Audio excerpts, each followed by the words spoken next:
สบายดียินดีต้อนรับเข้าสู่ห้านพรแพนด้าแทททูคือเก่านี่ลูกค้าจะมาซักงานชิคาโนก่อนอื่นเมื่อก็ซักเป็นชื่อก่อนชื่อของลูกค้าจะใส่ทั้งเทิงในเมื่อซักแล้วก็จะออกดำเข้มแบบนี้เนาะสร้างพรจะจัดแบบดำเข้มลูกค้าก็หายไปดนเติบเนาะมาต่อรอบที่2ก็ซักโจ๊กเกอร์ไปก่อนและตัวละคร2ตัวสร้างจะใส่2เบื้องเนาะเพื่อว่าให้มันเต็มแผ่นหลังและแล้วโจ๊กเกอร์ก็สำเร็จไปเป็นที่เรียบร้อยแต่ว่าหมวกทั้งในเนาะเป็นพื้นหลังจะบ่ใส่เทื่อเพราะว่าเวลาหมดสร้างจะไปต่อรอบที่3และมาต่อรอบที่3สร้างก็ได้ใส่ยาซาทาปะไว้แล้วมาวางตำแหน่งติดลูกค้าว่าโอเคเอาตำแหน่งนี้แหละจัดไปเลยสร้างพอเมื่อเวลาผ่านไปก็สำเร็จไปเป็นที่เรียบร้อยสไตล์งานสร้างพรจะซักดำเข้มเนาะบ่ว่าจะงานแบบใดจะซักดำเข้มหมดเพราะว่ามันจะคุมได้หลายปี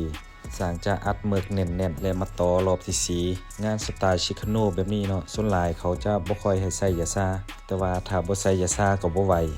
สร้างก็เลยต้องเดินเส้นนำไว้ก่อน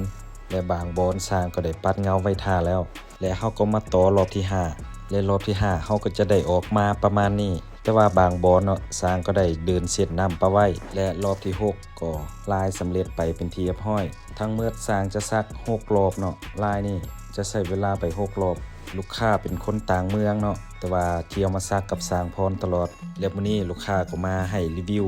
รอยสักเต็มหลังเนาะเป็นงานชิคาโนงานต่อเติมเองมักแบบใดเฮาติดใส่เนาะสร้างก็มั่วตามมั่วเลยและนี่ก็เป็นลายที่ตกเก็ตดีหมดแล้วลูกค้าจะใส่ครีมกับห้านสร้างพรเนาะตัวนี้ครีมบำรุงแผลหลังกันซักและตัวนี้จะเป็นเพที่ดีเมื่อแล้วสำหรับห้านสร้างพรแมนจะอัดเมือกแน่นๆแบบนี้เนาะจะบ่ค่อยซักจางเพราะว่า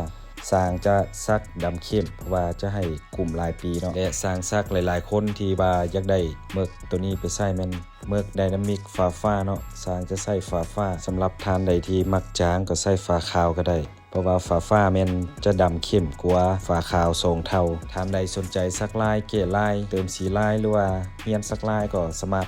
ทักหาสร้างได้สร้างจะอยู่หลวงท่าบ้านอุดมศิลป์